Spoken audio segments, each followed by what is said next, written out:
Au repas de famille, ma sœur s'est tournée vers moi et m'a humiliée. « Paye ça, tout de suite. » Mes parents ont éclaté de rire comme si c'était une blague. Mais leurs sourires se sont effacés quand je me suis levée et que j'ai dit « Paye ça. Tout de suite. » Ces 4 mots n'étaient pas une simple demande. Ils ont claqué dans l'air feutré du restaurant comme un coup de fouet, brisant instantanément l'élégance superficielle de la soirée. Ce n'était pas une question, c'était un ordre, aboyé avec ce mélange toxique de mépris et de nonchalance que seule ma sœur aînée, Clarisse, maîtrisait à la perfection depuis notre enfance. Autour de nous, dans ce salon privé d'un magnifique château bordelais transformé en restaurant étoilé, le temps a semblé se figer brutalement. Les conversations se sont tues, les couverts ont cessé de cliqueter contre la porcelaine fine. 30 paires d'yeux, ceux de mes oncles, de mes tantes, de mes cousins, se sont tournés vers moi, lourdes d'attente et de jugement. J'ai cherché le regard de mes parents, Hubert et Mireille, les héros de cette soirée d'anniversaire de mariage. J'espérais y voir une once d'indignation, un froncement de sourcils, peut-être même une intervention pour rappeler leur fille aînée à l'ordre. Mais ce que j'ai vu m'a glacé le sang plus sûrement que le vent d'hiver qui soufflait dehors. Ils se couvraient la bouche, non pas pour cacher leur gêne, mais pour étouffer un rire complice. Ils riaient.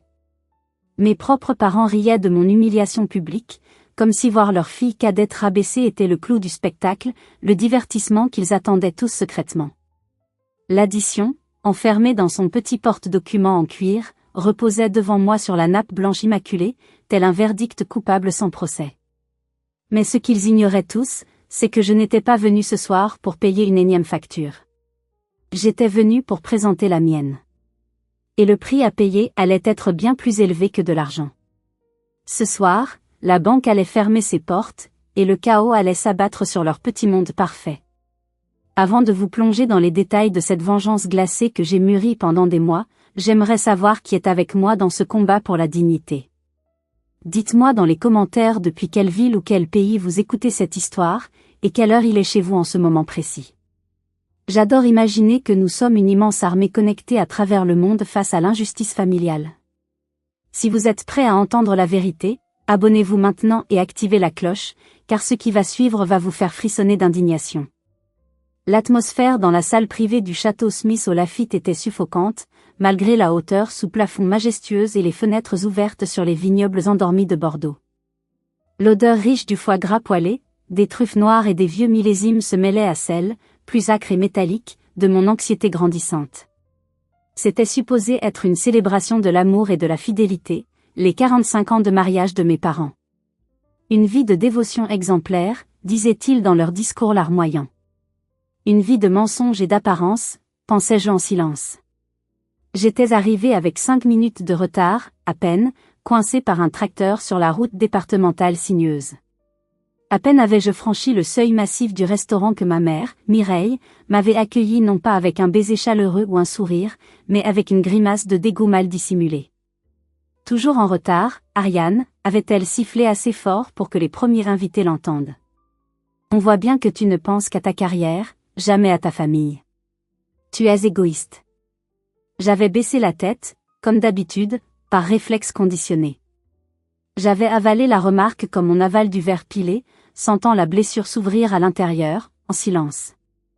Le dîner s'était déroulé dans un faste grotesque qui me donnait la nausée. Clarisse, ma sœur aînée de 3 ans, trônait à la droite de mon père telle une reine, rayonnante et vulgaire dans une robe de soie rouge qu'elle n'avait certainement pas payée elle-même. Elle riait trop fort, renversait un peu de vin sur la nappe, critiquait le service avec cette arrogance insupportable des gens qui n'ont jamais travaillé un seul jour de leur vie. Moi, Ariane, l'architecte paysagiste reconnu, j'étais reléguée au bout de la table, près de la porte battante des cuisines, à côté d'une tante éloignée qui n'avait cessé de me demander pourquoi je n'avais pas encore fait de 2e enfant, insinuant que je privilégiais trop mon argent à ma maternité. Cédric, mon mari, assis à mes côtés, me serrait la main sous la table. Sa paume était chaude et ferme, le seul point d'ancrage dans cette tempête de superficialité et de méchanceté. Il savait. Il savait tout. Il savait que ce soir, tout allait changer. Quand le serveur, un jeune homme visiblement intimidé par le vacarme et l'alcool qui coulait à flot à notre table, s'est approché avec le petit plateau en cuir contenant l'addition, il a hésité. Son regard a balayé la table, cherchant le patriarche. Il a regardé mon père. Hubert a simplement agité la main avec désinvolture, désignant le bout de la table où j'étais assise dans l'ombre. Voyez avec ma fille là-bas, l'architecte. C'est elle qui gère les finances de la famille, a-t-il lancé. Un rire gras a secoué ses épaules, suivi par les gloussements de ma mère. C'est là que Clarisse s'est levée, dans un mouvement brusque. Elle a saisi le plateau des mains du serveur avant qu'il n'arrive jusqu'à moi, et l'a fait glisser sur la longue table comme on lance un palet de hockey sur la glace. Le cuir a dérapé sur la nappe, renversant une salière, et a heurté mon verre d'eau avec un bruit sourd. Allez, Ariane. Fais pas cette tête de victime. On sait tous que tu adores montrer que tu as réussi, que tu es la riche de la famille. Paye l'addition. Le montant, je l'avais vu du coin de l'œil alors que le carnet s'ouvrait sous l'impact. 4 200 €. Une somme astronomique pour un simple dîner, même de fête. Mais pour eux, ce n'était pas de l'argent réel. C'était mon devoir. J'étais la banque. J'étais le filet de sécurité. J'étais celle qu'on tolérait à table uniquement parce qu'elle payait à la fin. J'ai levé les yeux vers ma mère. Elle sirotait son champagne, le regard brillant, attendant avec une certitude absolue que je sorte ma carte gold comme un chien bien dressé exécute un tour. Allez, ma chérie, a-t-elle dit doucement, d'une voix mielleuse qui cachait mal la menace. Ne gâche pas la soirée. Tout le monde te regarde. C'est cette phrase qui a tout déclenché. Ne pas gâcher la soirée. Pendant 36 ans, j'avais vécu pour ne pas gâcher leur soirée, leurs vacances, leur vie, m'effaçant pour ne pas faire d'ombre à Clarisse. J'avais été l'ombre silencieuse qui nettoyait leurs dégâts financiers et émotionnels. Mais ce soir, l'ombre allait mordre. J'ai posé mes 2 mains à plat sur la table froide. Le bruit découvert s'est arrêté progressivement. J'ai repoussé l'addition du bout des doigts, doucement, sans l'ouvrir. J'ai juste fixé Clarisse droit dans les yeux, et pour la première fois de ma vie, je n'ai pas cligné des yeux, je n'ai pas baissé le regard. Pour comprendre pourquoi je n'ai pas sorti ma carte bleue ce soir-là, pourquoi j'ai choisi la guerre plutôt que la soumission, il faut remonter loin dans le temps. Il faut comprendre la mécanique perverse et invisible qui régnait chez les Delcourt. Dans notre famille, il y avait 2 catégories d'enfants, strictement définies dès la naissance, l'enfant roi et l'enfant serviteur. Clarisse était le soleil incandescent autour duquel mes parents gravitaient avec adoration. Moi, Ariane, j'étais juste un satellite lointain, utile pour la maintenance, mais indigne d'admiration ou de chaleur. Je me souviens avec une clarté douloureuse de mes 10 ans. C'était un après-midi de printemps. J'étais rentrée de l'école en courant, le souffle court, le cœur battant de fierté, serrant contre ma poitrine un contrôle de mathématiques. 20 sur 20. La meilleure note de la classe, avec les félicitations écrites en rouge par la maîtresse. Je voulais voir la fierté briller dans les yeux de mon père. Je voulais qu'il me prenne dans ses bras, qu'il me soulève du sol comme il le faisait avec Clarisse quand elle réussissait à jouer 3 notes de haut clair de la lune au piano sans fausse note. J'ai ouvert la porte du salon, criant presque de joie, « Papa, maman, regardez. Regardez ma note. » Mais personne ne m'a regardé. Personne ne s'est retourné. Clarisse, alors âgée de 13 ans, était assise sur le canapé en velours, en larmes, tenant son doigt écorché comme s'il s'agissait d'une amputation. Une simple égratignure, causée par une feuille de papier. Une blessure invisible à l'œil nu. Ma mère était à genoux devant elle, appliquant un pansement avec la délicatesse et la gravité d'une infirmière de guerre, tandis que mon père lui caressait les cheveux et lui promettait une glace géante pour la consoler de cette terrible épreuve. « Pas maintenant, Ariane !» m'avait aboyé mon père sans même tourner la tête vers moi. « Tu ne vois pas que ta sœur souffre? Tu ne penses qu'à toi. Sois moins égoïste pour une fois. » Égoïste. Ce mot s'est gravé en moi ce jour-là comme une marque au fer rouge. J'ai reculé, le sourire effacé, les larmes montant aux yeux. J'ai froissé ma copie de mathématiques parfaite et je l'ai jetée à la poubelle dans ma chambre, sous mon bureau.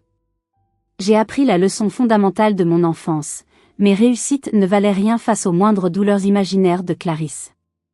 Ma joie était un bruit de fond gênant. Les années ont passé, et le fossé s'est creusé, devenant un gouffre infranchissable. À 18 ans, Clarisse a raté son baccalauréat. C'était un échec prévisible, car elle ne travaillait jamais. Pour la consoler de cet échec cuisant et injuste selon eux, mes parents lui ont offert une Peugeot 206 neuve, rouge brillant.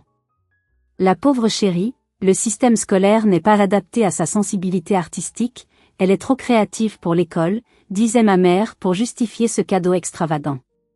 3 ans plus tard, quand j'ai été acceptée à l'École nationale supérieure d'architecture de paysage à Bordeaux, une formation prestigieuse, difficile et coûteuse, j'ai demandé de l'aide pour payer les frais d'inscription et mon premier loyer.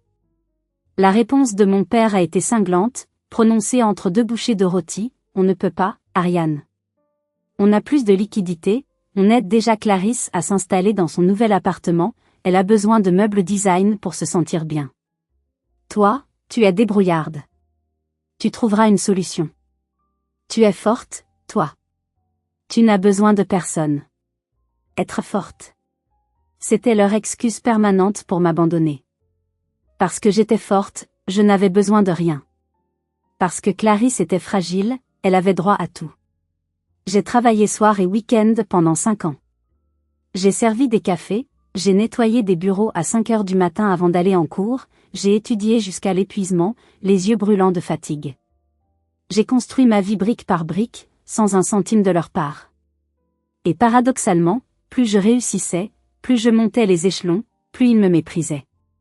Ma réussite était une insulte silencieuse à l'échec permanent de Clarisse. Ils ne pouvaient pas supporter que l'enfant serviteur dépasse l'enfant roi. Quand je suis devenue architecte paysagiste reconnue, gagnant bien ma vie, la dynamique a subtilement changé.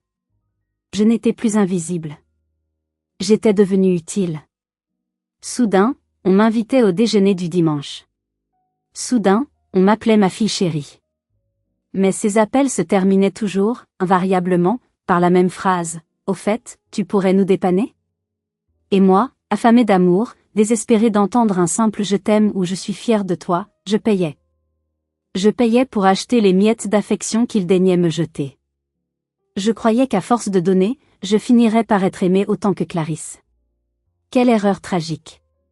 On n'achète pas l'amour de parents narcissiques. On ne fait que financer leur méchanceté et leur emprise.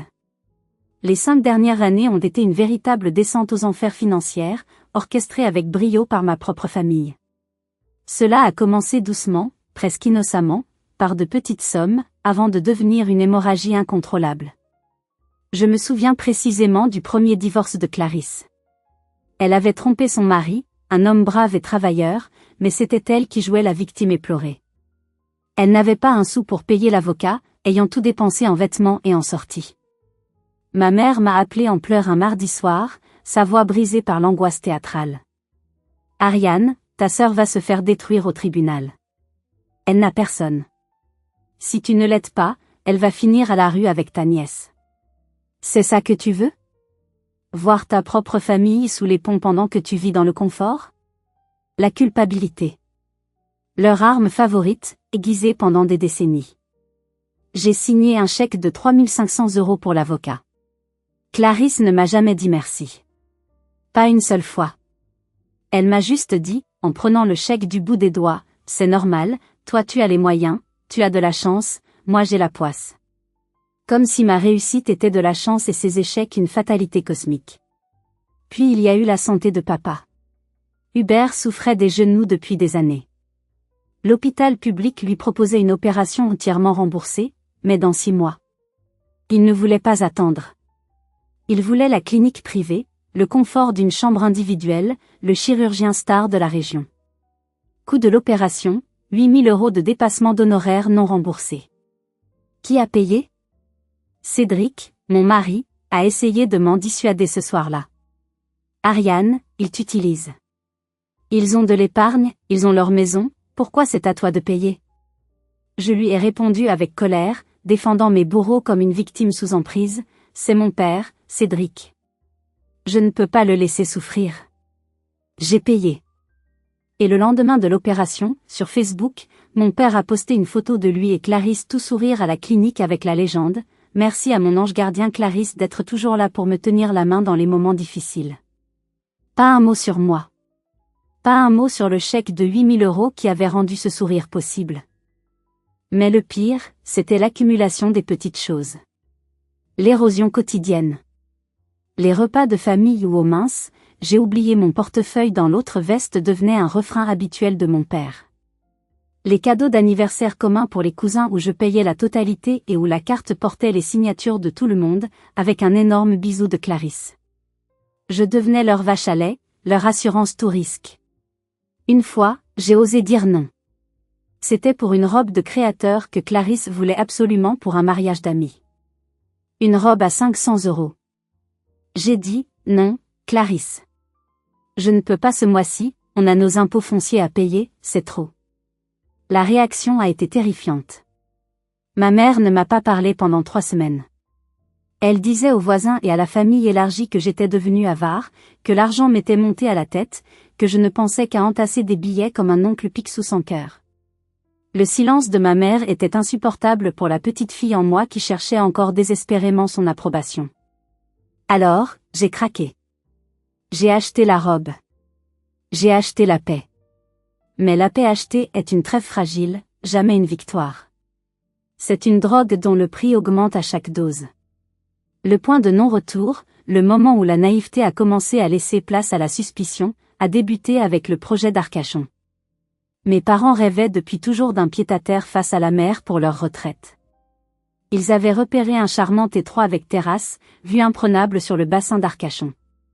Le prix était de 250 000 €. Ils avaient vendu un terrain hérité d'une grand-tante, mais il leur manquait 100 000 € pour boucler le budget sans faire de crédit bancaire, qu'ils ne pouvaient plus obtenir à leur âge. Ils m'ont invité à déjeuner, un dimanche, sans Clarisse. J'aurais dû me méfier de cette exclusion soudaine. C'était trop beau, trop intime. Ils m'ont servi mon plat préféré, une blanquette de veau à l'ancienne. L'ambiance était douce. Puis mon père a posé sa main rugueuse sur la mienne. Ariane, ma fille, on a pensé à l'avenir. Cet appartement à Arcachon, ce n'est pas juste pour nous. C'est un patrimoine pour la famille. Si tu nous aides à l'acheter, ce sera ta maison aussi. Tu pourras y aller quand tu veux avec Cédric et la petite Léa. Et plus tard, ce sera ton héritage exclusif, puisque nous avons déjà beaucoup aidé Clarisse par le passé, c'est juste que ce bien te revienne. C'est une façon de rééquilibrer les choses. J'ai pleuré. J'ai pleuré de joie et de soulagement parce que je croyais qu'enfin, il reconnaissait ma valeur et l'injustice passée. Il voulait construire quelque chose avec moi. J'ai viré 100 000 € la semaine suivante. C'était toutes nos économies, à Cédric et moi. 10 ans d'épargne acharnée. Mais j'avais confiance. C'étaient mes parents. Sur l'acte de vente, par souci de simplicité administrative selon le notaire qui était un ami de golf de mon père, seul leur nom apparaissait. Mais j'avais gardé la trace du virement avec l'intitulé précis apport achat immobilier Arcachon. Je ne savais pas encore que ce détail administratif allait me sauver la vie. L'été dernier, au mois de juillet, la canicule écrasait Bordeaux. J'ai proposé à Cédric d'aller passer le week-end à Arcachon pour respirer un peu. On va inaugurer notre maison de famille, lui ai-je dit avec un grand sourire naïf. Nous avons chargé la voiture, excités comme des enfants, avec les jouets de plage de Léa. En arrivant devant l'immeuble blanc, l'air marin emplissait nos poumons. J'ai sorti mon jeu de clés, celui que mon père m'avait donné solennellement le jour de la signature. J'ai inséré la clé dans la serrure. Elle ne tournait pas.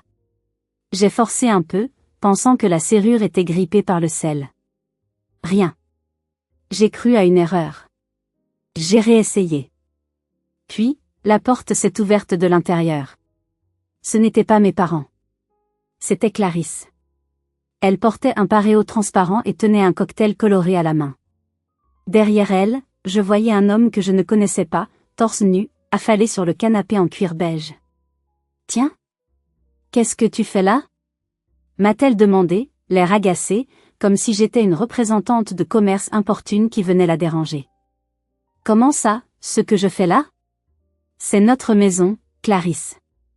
J'ai les clés, enfin, j'avais les clés. Pourquoi ça ne marche pas ? Ai-je balbutié, sous le choc. Elle a ri, un petit rire sec et méchant. Ah oui, maman a fait changer le barillet la semaine dernière. J'avais perdu mon double dans le sable. Et puis, Je suis là pour 2 semaines avec Marco.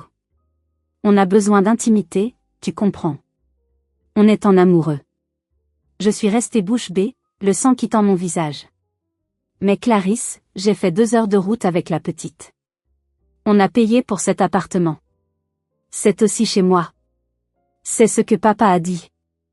Elle a haussé les épaules et a commencé à refermer la porte sur mon visage. Écoute, Ariane, ne sois pas hystérique. Maman a dit que j'avais besoin de repos après mon année difficile. Toi, tu as les moyens, va à l'hôtel La Corniche, c'est très bien, c'est 5 étoiles. Allez, salut, on a un dîner. La porte a claqué. J'ai entendu le verrou tourner. J'ai appelé ma mère immédiatement, les mains tremblantes de rage. Elle a répondu d'une voix traînante. Ariane, ne commence pas tes histoires. Ta sœur est en dépression, elle a besoin de la mère pour guérir. Toi tu as tout, tu as une famille parfaite, de l'argent, sois généreuse. Ne gâche pas ses vacances pour un caprice. J'ai regardé Cédric. Il ne disait rien, mais ses mâchoires étaient serrées à s'en briser les dents. Nous sommes repartis en silence. Ce jour-là, quelque chose s'est fissuré en moi. Une digue a cédé. Mais ce n'était pas encore la fin. La fin est arrivée une nuit d'orage, 2 mois plus tard. C'était une nuit de novembre, sombre et glaciale. Une tempête s'abattait sur la région. La pluie fouettait les volets de notre maison comme des coups de fouet enragés. Cédric était en déplacement professionnel à Lyon pour un congrès vétérinaire, coincé là-bas par les intempéries. J'étais seule avec Léa, ma fille de 5 ans. Vers 2 heures du matin, j'ai été réveillée par un bruit étrange, un râle provenant de la chambre d'à côté. Quand je suis entrée dans sa chambre, j'ai vu l'horreur. Léa brûlait. Elle convulsait. Ses yeux étaient révulsés. Son petit corps était secoué de spasmes terrifiants. La panique m'a saisie à la gorge, une main froide et brutale. J'ai attrapé mon téléphone pour appeler le SAMU, mais le réseau était saturé à cause de la tempête. Les lignes ne passaient pas. J'ai couru vers ma voiture sous le déluge. Je l'ai installée à l'arrière. J'ai tourné la clé. Rien. Un clic sec. Morte. La batterie était à plat, ou l'alternateur avait lâché à cause de l'humidité, je ne savais pas, mais le moteur restait silencieux. J'étais isolée, avec une enfant en convulsions fébriles, sans moyen de transport. Mes parents habitaient à 15 minutes de là. Ils avaient 2 voitures neuves dans leur garage chauffé. C'était ma seule option, mon seul espoir. J'ai couru à l'intérieur et j'ai composé le numéro de la maison sur le téléphone fixe. Une sonnerie. 2. 3. Dit, enfin, la voix de mon père, ensommeillé et irrité. Allô? Quoi? Il est 2 heures du matin. Qui est mort? Papa. C'est Ariane. Léa va très mal, elle convulse, elle a plus de 40 de fièvre, ma voiture est en panne, j'ai besoin que tu viennes nous chercher pour aller aux urgences, s'il te plaît, vite. J'ai peur. J'hurlais presque, les larmes et la pluie se mélangeant sur mon visage. Il y a eu un silence lourd à l'autre bout du fil. Puis j'ai entendu la voix de ma mère derrière, étouffée. C'est qui? Qu'est-ce qu'elle veut à cette heure-ci? Mon père a soupiré, un soupir d'agacement, pas d'inquiétude. Écoute Ariane, il pleut des cordes dehors. On ne voit rien à 2 mètres. C'est dangereux de conduire. Appelle un taxi. Les taxis ne répondent pas. Le SAMU est saturé. Papa, c'est ta petite fille. Elle ne respire pas bien.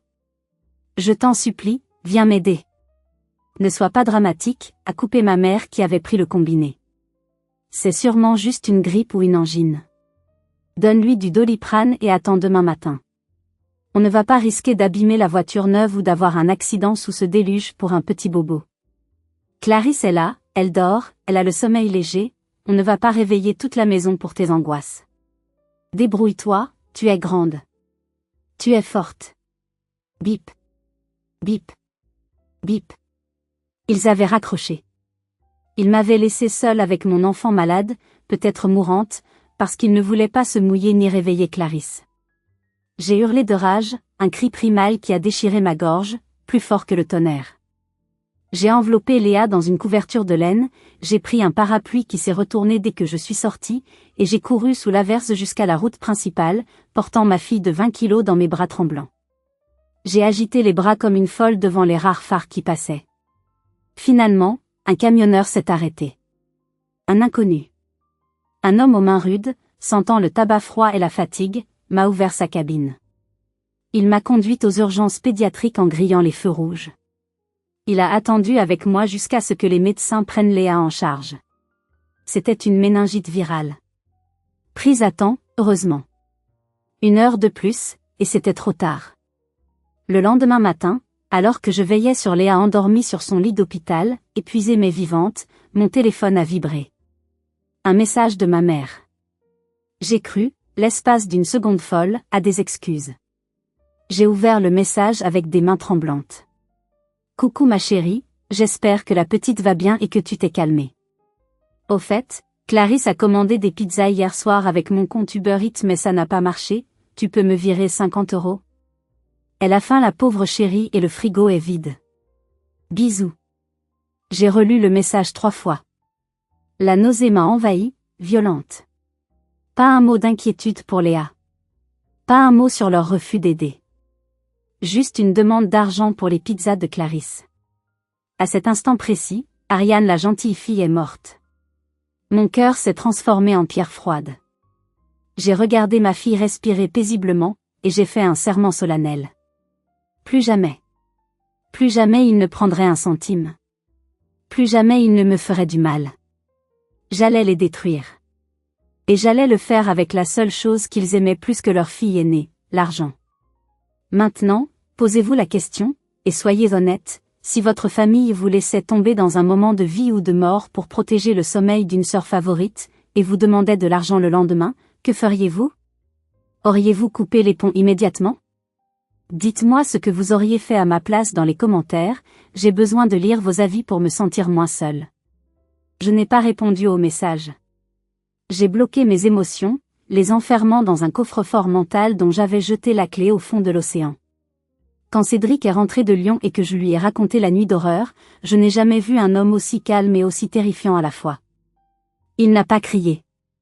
Il a simplement serré ma main et a dit d'une voix blanche, « C'est fini, Ariane. On ne subit plus. On passe à l'attaque. » Nous avons passé les 2 mois suivants à préparer notre vengeance. Ce n'était pas une vengeance à chaud, brouillonne et émotionnelle. C'était une opération chirurgicale, froide et méthodique. Nous avons engagé un avocat spécialisé en droit immobilier et familial, un requin nommé Maître Verger. Il a épluché l'acte de vente de l'appartement d'Arcachon. Il a trouvé la faille que nous espérions, la reconnaissance de dettes implicites liées au virement bancaire, et surtout, un échange d'emails vieux de 3 ans où mon père admettait noir sur blanc que cet argent était un investissement de ma part pour l'avenir. Mais ce n'était pas suffisant. Je voulais les confronter à leur propre avidité, à leur propre hypocrisie. Je voulais qu'ils voient le monstre qu'ils avaient créé. J'ai passé mes soirées, après le travail, une fois Léa couchée, à éplucher 10 ans de relevés bancaires. J'ai téléchargé chaque PDF, chaque transaction, chaque virement. J'ai créé un fichier Excel titré Le Grand Livre. J'ai tout noté, avec la précision d'un expert comptable. Les 3 500 € de l'avocat. Les 8 000 € de l'opération du genou. Les billets d'avion pour les vacances de Clarisse à Marrakech. Les amendes pour excès de vitesse de mon père que j'avais payées en ligne pour lui éviter une majoration. Les courses au supermarché, les vêtements de marque, les factures d'électricité oubliées. Ligne après ligne, le total grimpait. C'était vertigineux. Ce n'était pas juste de l'aide familiale. C'était du parasitisme systémique. C'était du vol déguisé en amour. J'ai imprimé chaque preuve, chaque email de chantage affectif, chaque facture. J'ai acheté un classeur rouge épais, couleur sang. J'ai tout classé chronologiquement, mois par mois, année par année. C'était lourd. Lourd du poids de ma bêtise, lourd du poids de leur cruauté. Pendant ce temps, ils continuaient de m'appeler pour l'organisation de la fête d'anniversaire de mariage. Je jouais le jeu. Je répondais avec une voix douce, presque soumise, « Oui maman, je m'occupe du traiteur. Oui, le château Smith au Laffitte, c'est réservé. Oui, le menu dégustation à 140 € par personne, bien sûr, rien n'est trop beau pour vous. Tu es un amour, disait-elle au téléphone. On savait qu'on pouvait compter sur toi. Clarisse fera un discours, elle a écrit un poème magnifique, alors toi, occupe-toi juste de la logistique, d'accord? Tu es douée pour l'intendance. D'accord, maman, répondis-je en serrant le téléphone à le briser. Je m'occupe de la logistique. Et des finances. Vous n'aurez à vous soucier de rien.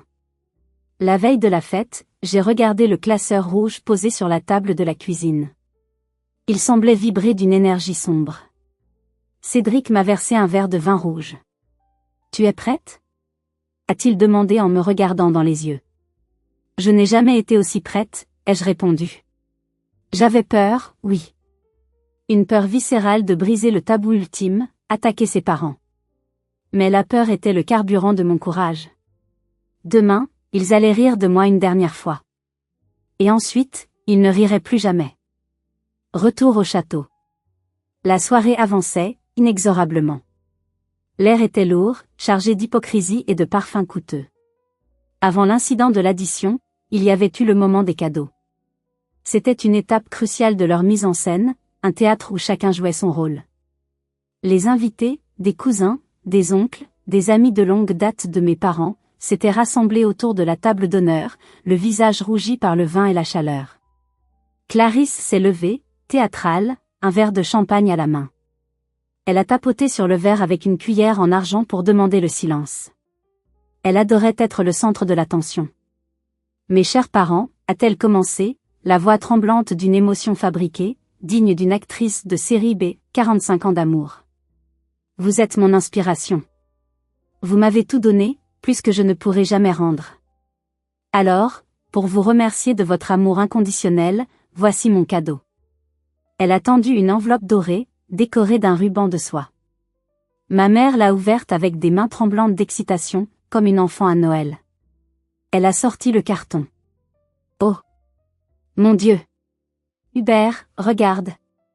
Un week-end romantique à Paris. Avec dîner sur la tour Eiffel au Jules Verne. S'est exclamée Mireille. Les invités ont applaudi à tout rompre. Quelle fille merveilleuse! Clarisse, tu es folle, tu n'aurais pas dû. C'est trop.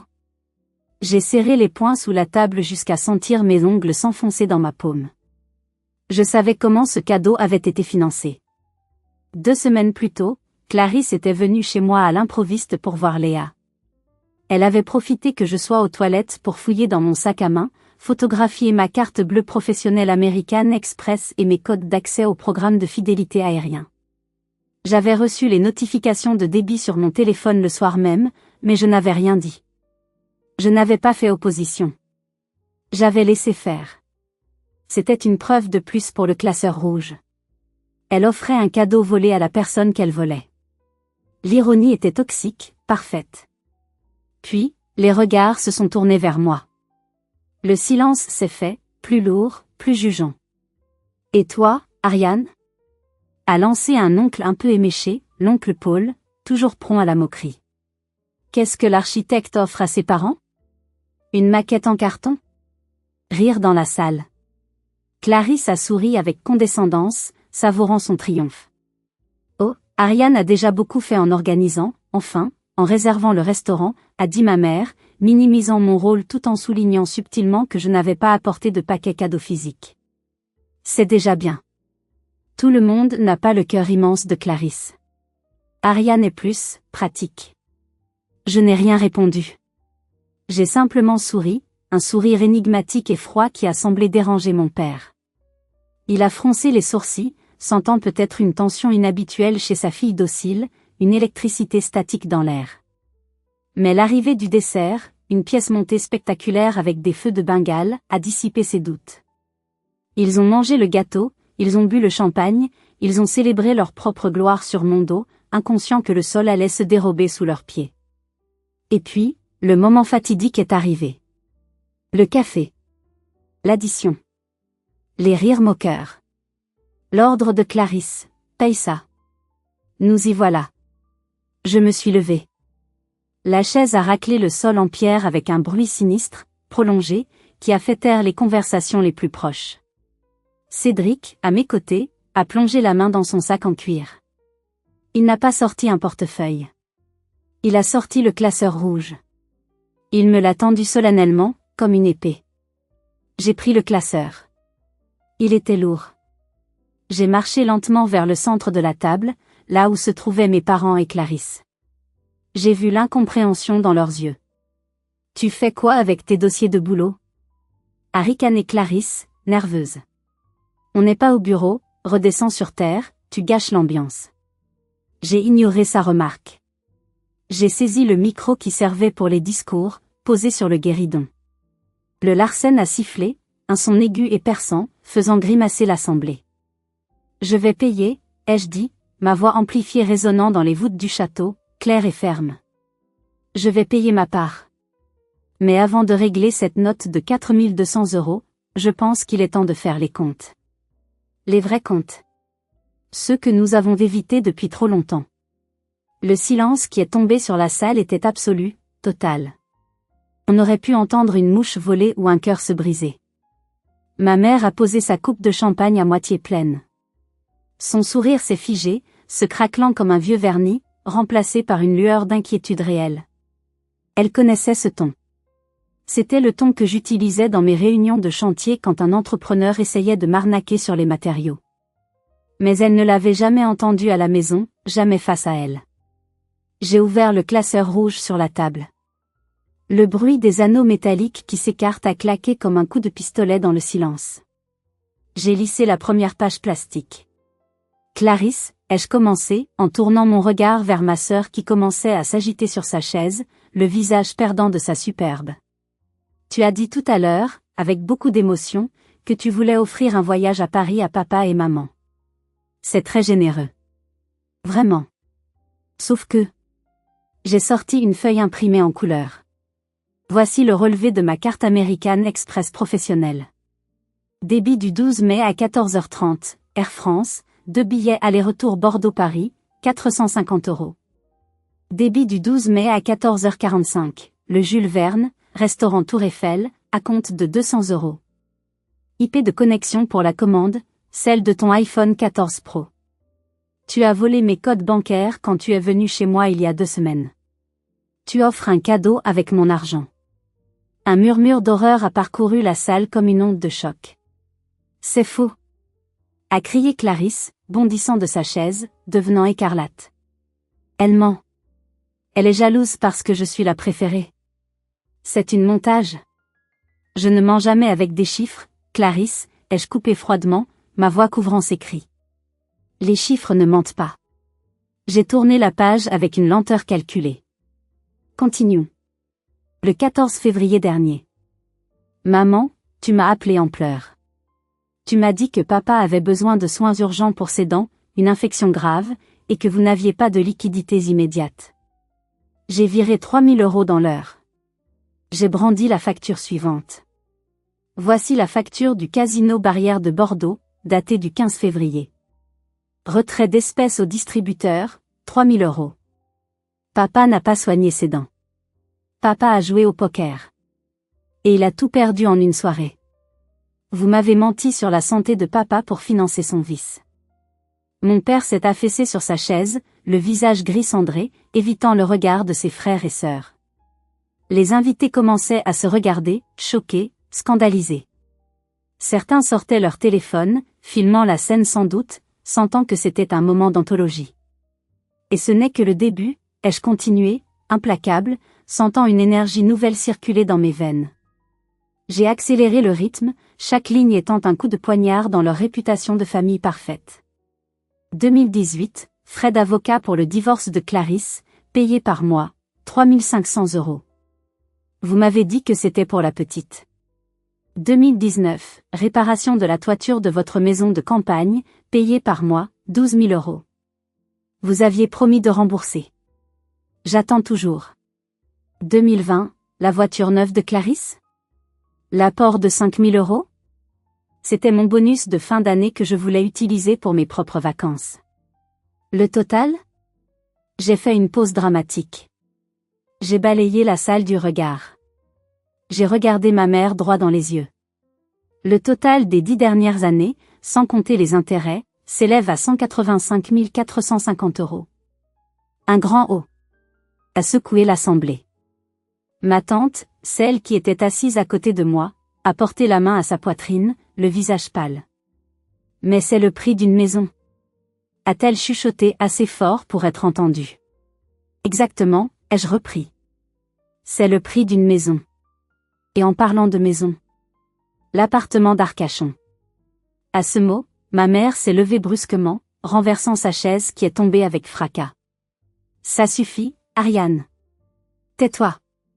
Tu nous humilies. C'est une fête de famille. Tu es folle. Elle hurlait, hystérique, les yeux exorbités, essayant de reprendre le contrôle de la situation qui lui échappait. Non, maman. Ce n'est pas une fête. C'est un braquage qui dure depuis trop longtemps. Et je suis l'otage qui vient de se libérer. J'ai sorti le document final, celui préparé par mon avocat, avec le sceau officiel. Vous m'avez fait croire que cet appartement était pour nous tous. J'ai payé 100 000 € d'apport. Et vous avez changé les serrures pour que Clarisse puisse y loger ses amants. Vous m'avez mise à la porte de chez moi. C'est du vol. Et c'est fini. Je me suis approchée d'eux. J'ai jeté le classeur lourd sur la table, juste devant mon père. Il a atterri dans une assiette de sauce au vin, éclaboussant la robe rouge de Clarisse d'une tache sombre indélébile. Elle a poussé un petit cri ridicule. Maman, papa, Clarisse. Vous m'avez traité de vache à lait, de banque, de fille froide. Mais la banque est fermée. Définitivement. Faillite frauduleuse. J'ai pris l'addition du restaurant qui traînait toujours sur la table mouillée. Je l'ai levée bien haut pour que tout le monde la voie. Je l'ai déchirée en deux, lentement, puis en quatre. Les morceaux de papier sont tombés comme des confettis funèbres sur la table. Ce soir, c'est votre fête. C'est votre gloire. Alors c'est votre addition. Je ne paierai pas un centime. Pas pour le foie gras, pas pour le vin, et certainement pas pour vos sourires hypocrites. Débrouillez-vous. J'ai reculé d'un pas. J'ai vu ma sœur pleurer, son mascara coulant sur ses joues, non pas de remords, mais de honte publique. J'ai vu mon père, l'homme qui m'avait dit d'être forte, trembler comme une feuille parce qu'il savait qu'il ne pouvait pas payer cette note avec son compte à découvert. J'ai vu ma mère me regarder avec une haine pure, une haine noire, celle d'une manipulatrice démasquée devant son public. Tu es une ingrate, a sifflé ma mère, la voix basse et venimeuse. Après tout ce qu'on a fait pour toi. Tu n'es plus ma fille. Je te déshérite. J'ai souri. Un vrai sourire, cette fois. Libérateur. Lumineux. C'est le plus beau cadeau que tu pouvais me faire, Mireille. Être déshéritée de tes dettes et de ta méchanceté est une bénédiction. Le chaos s'est installé dans la salle dès que j'ai posé le micro. C'était comme si une bombe avait explosé. Les invités parlaient tous en même temps, certains indignés par mon comportement, d'autres, plus nombreux, choqués par les révélations sur les vols et les mensonges. Le gérant du restaurant, un homme grand et sévère en costume 3 pièces qui avait observé la scène depuis le fond de la salle, s'est avancé vers la table d'honneur d'un pas décidé. Il avait compris. Il avait l'habitude des drames, mais celui-ci était d'une ampleur inédite. Il avait compris que la banque venait de démissionner et que les clients restants n'étaient probablement pas solvables.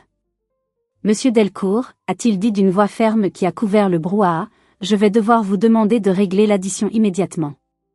La totalité. J'ai vu mon père bafouiller, fouiller ses poches vides, regarder désespérément autour de lui, cherchant un allié, un sauveur.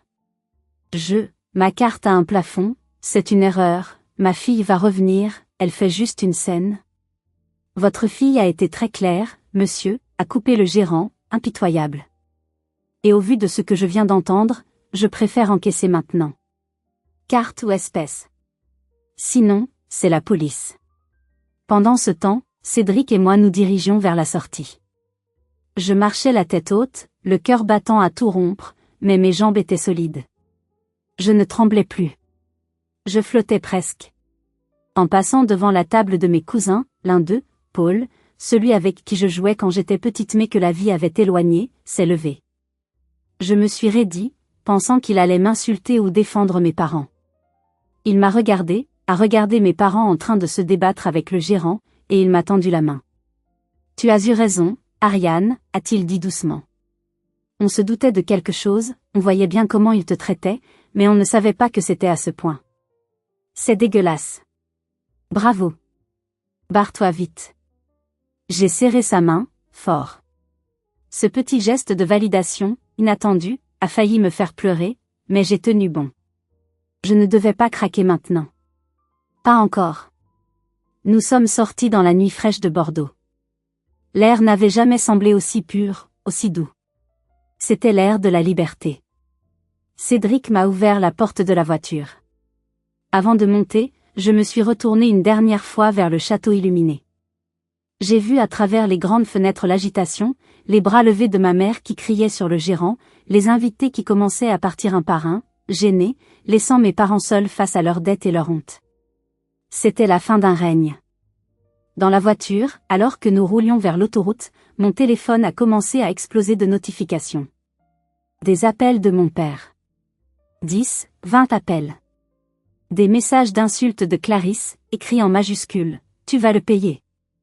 Tu nous as ruinés. Reviens payer tout de suite, salope. On va porter plainte. J'ai pris le téléphone. J'ai regardé l'écran une dernière fois. J'ai appuyé sur bloquer le contact pour Clarisse. Puis pour papa. Puis pour maman. C'est fait ?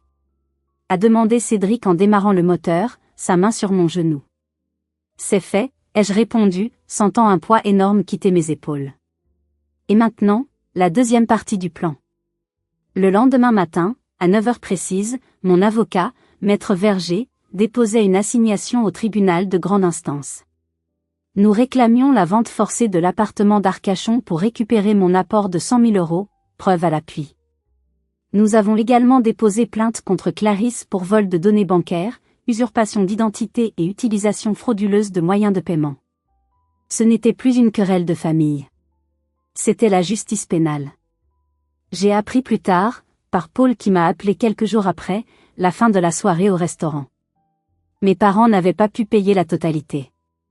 Ils avaient dû laisser leur montre de valeur et signer une reconnaissance de dette humiliante devant tous leurs amis pour éviter la garde à vue.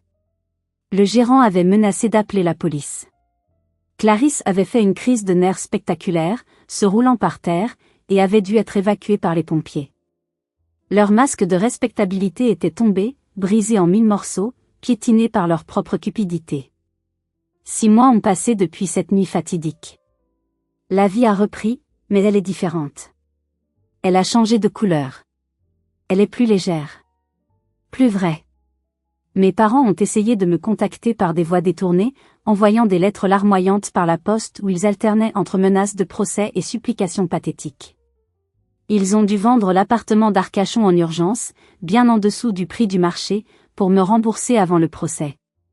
Leur avocat leur avait dit qu'ils allaient perdre à coup sûr et que Clarisse risquait la prison ferme pour fraude bancaire récidiviste.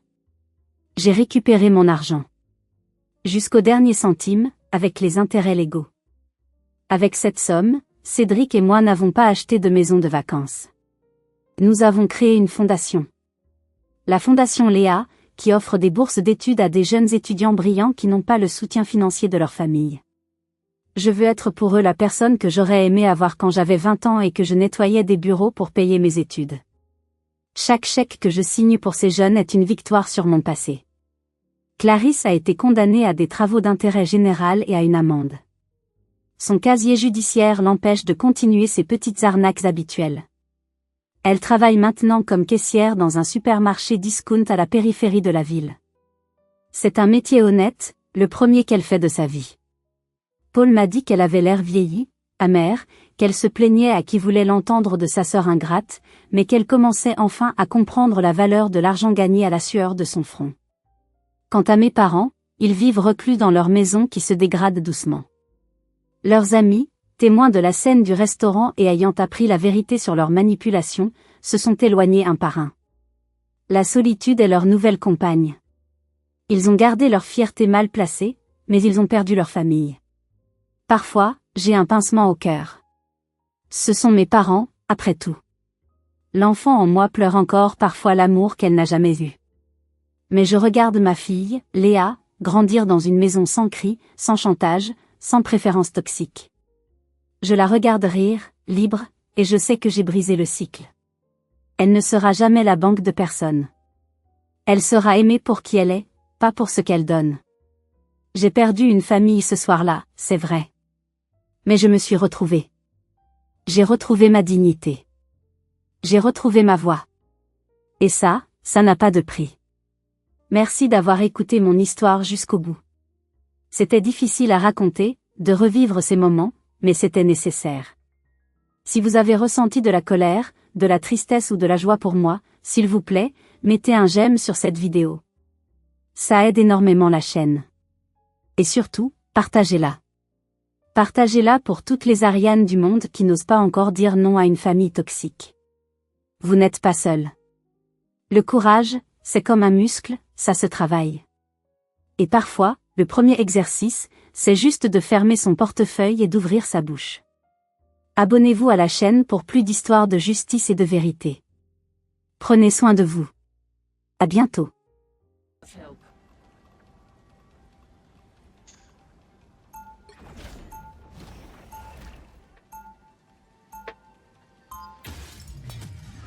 Toxic playing Daredevil?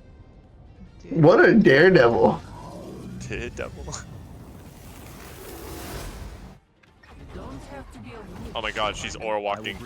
I tend to Get ready. I can't aura walk. Haha. So I jealous. can't either. Are we gonna aura walk? Guys, look, I'm more walking. Look at we're doing it. We're doing it, guys. You guys, we're cool too, right? Don't worry, I got you guys. The battle starts in 5, Wait, I kind of want to see them just aura 2, walk. 1. Where are we going, Toxic? Left or right? Capture the mission area. Got it? I'm dog walk on you guys. I am. You are not on the enemy team, you liar. Cinnamon, I've never been what is this map? Oh, never mind. Duck, stop, we're doing a peaceful march. What? No, Toxic! Not Tommy. Tommy's not. Coming. Running for my life. I don't think they fuck with the peaceful march. Oh My god. wow. They don't fuck with it.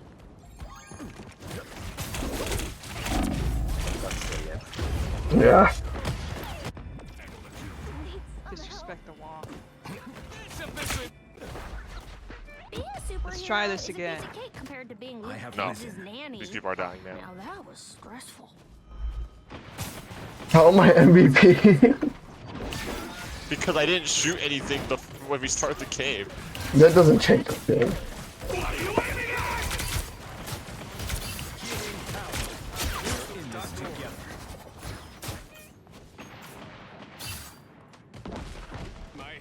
I'm dead. I'm dead. I'm stuck. No, Tommy. I got you.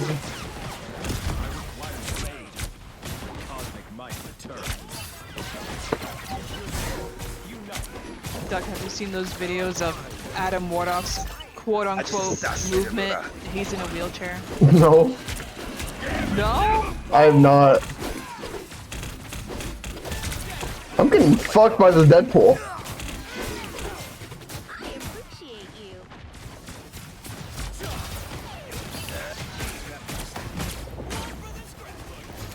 What? He just took a picture.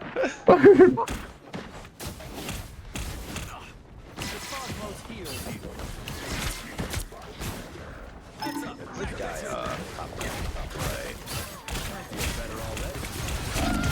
Fuck. Ow. Hi, Cinnamon. How are you? You want to join us so we get a full team? My god. Wherever you go, dance where I I have to follow. wake up at 7. Ah. Sure. Either way, I think I'm just gonna play like 2 more games and then I'll hop off. It is getting late and I want to go to the gym. Go to gym At so this late. time? Yeah, I have an apartment gym. Oh, well, I guess. Yeah, I forgot. It's like 4 rooms down too. Both of us get Oh, yeah, off. did you guys ever move? Yeah, we live in LA. Oh my god. Ron. The James. Yeah, we're there. We're there. We're- Practically neighbors. Technically, we are neighbors. We're actually closer to Snoop Dogg. That guy. What a loser. Where is he? I'm just getting pat by Nyx's tail. Why is Toxic playing Black Widow? Why not? You're right.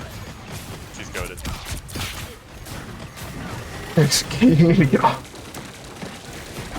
Nyx, you're killing me, Nyx. Ouch. Right there. Perfect. Good boy. I have risen. So is the cycle Only 60 win? seconds Wait, no, lose a game, win a game against bots, lose a game against the real people they put against us, and then win against bots? He knows too much.